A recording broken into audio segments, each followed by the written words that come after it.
Welcome back dear friends. अपना इसके पहले वाला जो टॉपिक था नॉलेज ऑफ क्लाइंट बिजनेस 315 हो गया था। आई होप आप लोगों ने पढ़ लिया होगा और उसको समझ लिया होगा। अभी अपन लोग अब आगे बढ़ते दिखाओ। जो 315 वाला जो पार्ट 5 पॉइंट्स थे ना, ये एग्जामिनेशन पॉइंट ऑफ व्यू से बहुत ही ज्यादा इंपॉर्टेंट है। मैं पहले ही बोल दे रहा आप लोगों को, इसके ऊपर क्वेश्चन बहुत बार पूछे हुआ है, ठीक है? तो इसको इंपॉर्टेंट करके मार्क कर लेना। बढ़ते आगे।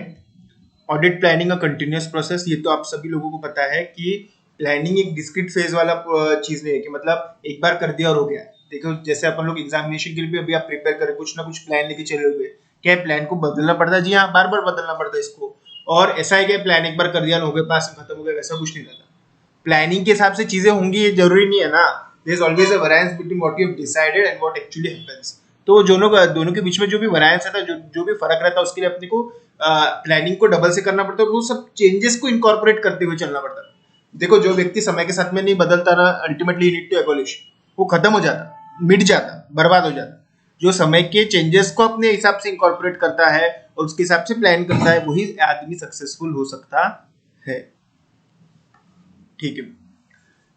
Planning includes the need to consider prior to auditor's identification and assessment of ROMM such matters as कि देखो ऑडिटर को क्या क्या कंसिडर करना है while he is doing the planning। Planning करते समय उसको किन किन बातों को कंसिडर करने का, मतलब इवन बिफोर द रोमम करने के भी पहले जो अपन लोग प्लानिंग कर रहे हैं, मतलब एकदम बैर टाइप वाला प्लानिंग, एकदम नया नया अपन लोग सोच रहे हैं, बस अभी एंगेजमेंट लेटर लिया है, एक्सेप्ट हुआ है, अपन अभी प्लानिंग करने का सोच रहे हैं, तो अपन ने क्या क्या बातों को दिमाग में रखना चाहिए उसके बारे में बात है। The analytical procedures to be applied as risk assessment procedures. Analytical procedures अपना हो गया एआरपी, कंपैरिजन इंडस्ट्री के साथ में, अपने साथ में, है ना? तो एआरपी कौन से आप लोगों को अप्लाई करने का है, whether in case of stock, whether in case of GP, whether in case of NP, किस तरीके से एआरपी करने का, वो भी बातें ध्यान में रखना चाहिए। obtaining a general understanding of the legal and the regulatory framework applicable। इनको कौन सा फ्रेमवर्क एप्लीकेबल है, इनके फाइनेंशियल स्टेटमेंट्स किस ढंग में बनते हैं, फाइनेंशियल स्टेटमेंट्स के लिए रिक्वायर्ड प्रिस्क्राइब फॉर्मेट क्या है, सब बातों का डिटर्मिनेशन ऑफ मटेरियलिटी के बारे में भी सोचना है। Involvement of experts and the performance of other risk assessment procedures. समझा?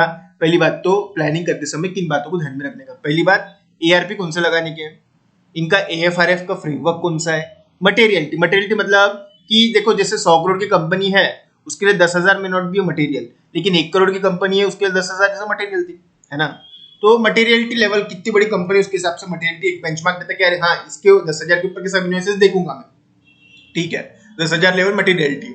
वही 100 करोड़ की कंपनी के अंदर हाँ 1 लाख के ऊपर के सारे इन्वेस्टर्स देखूंगा मैं। मटेरियलिटी लेवल हर जगह अलग अलग रहता है। एक्सपर्ट्स का इस्तेमाल करने का है क्या, and performance of risk assessment procedures. इसके अलावा अपन लोग क्या रिस्क को आइडेंटिफाई करने के लिए प्रोसीजर्स अपनाने वाले हैं।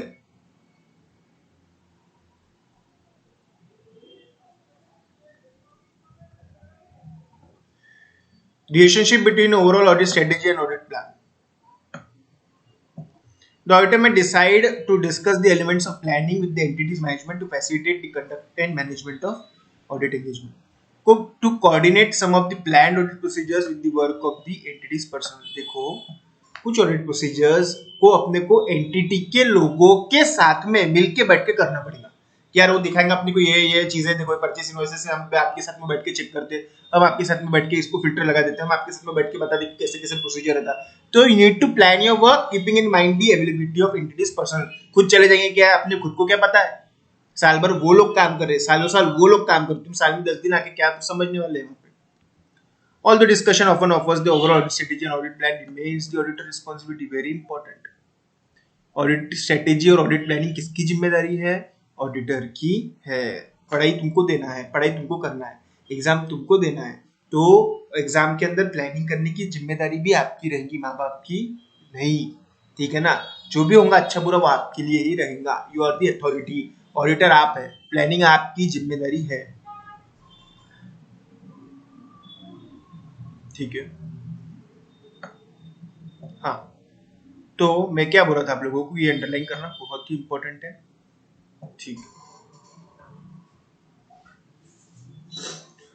When discussing the matters included in the overall audit strategy or the audit plan, care is required not to compromise with the effectiveness of audit. ऐसा नहीं है कि यार इनका अच्छा प्लानिंग का अपन अच्छा प्लानिंग कर लिया तो अब चलो अपन चेक कम कर देते, अपन लोग ज्यादा नहीं देखते, ऊपर ऊपरी देखते, अपना मस्त प्लान बन गया। अरे प्लानिंग हो गया, इसका मतलब काम हो गया कि नहीं?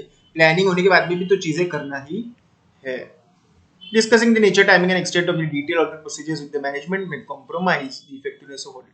देखो नो डाउट अपने को उनके साथ में काम करने के लिए उनको सबकी सब चीजें बताने की, हाँ मैंने कल कैश देखने वाले, अरे वो तो सब चीजें सेव कर लेंगे, सब चीजें को बराबर कर लेंगे, लेकिन हाँ उनको ऐसा बता हम कैश भी चेक करेंगे, हम परचेज भी देखेंगे, हम सेल भी देखेंगे, लेकिन एग्जैक्टली पूरा ही बता रहे कि हम कल 10 बजे आके कैश चेक कर रहे हैं, आप वहां पे रहना। अरे इतना भी प्रेडिक्टेबल मत बनो, सबके सब अगर उनको बता देंगे तो फिर ऑडिट का कोई मीनिंग नहीं आता, क्योंकि उसकी वजह से क्या होता है मालूम है कि इंडिपेंडेंस वाला कंसेप्ट हर्ट हो जाता है।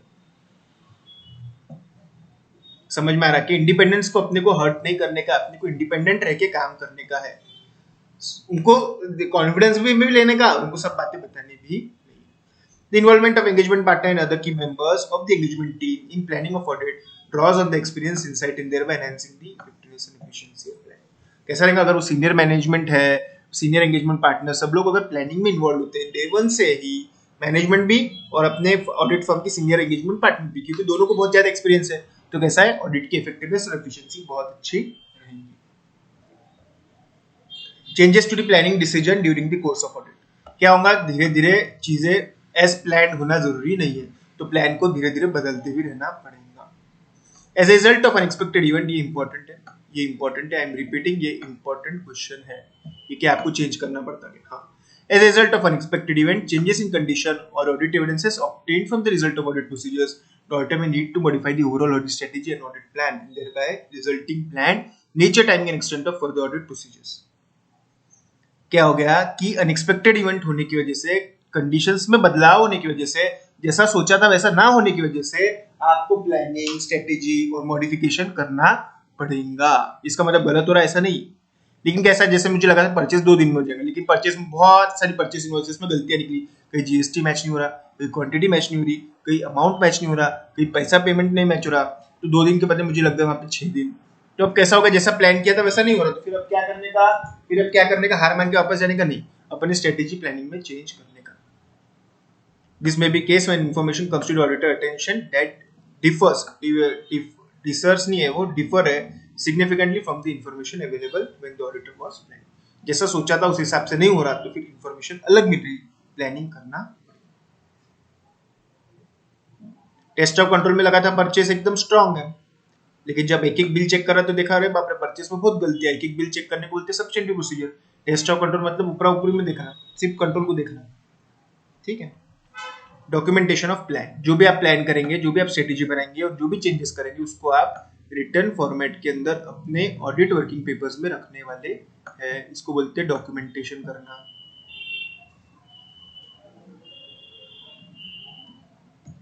ठीक है, following shall form part of audit documentation, summary of decisions, discussions with the key entity decision maker, मतलब मैनेजमेंट के साथ में क्या डिस्कशन हो रहा।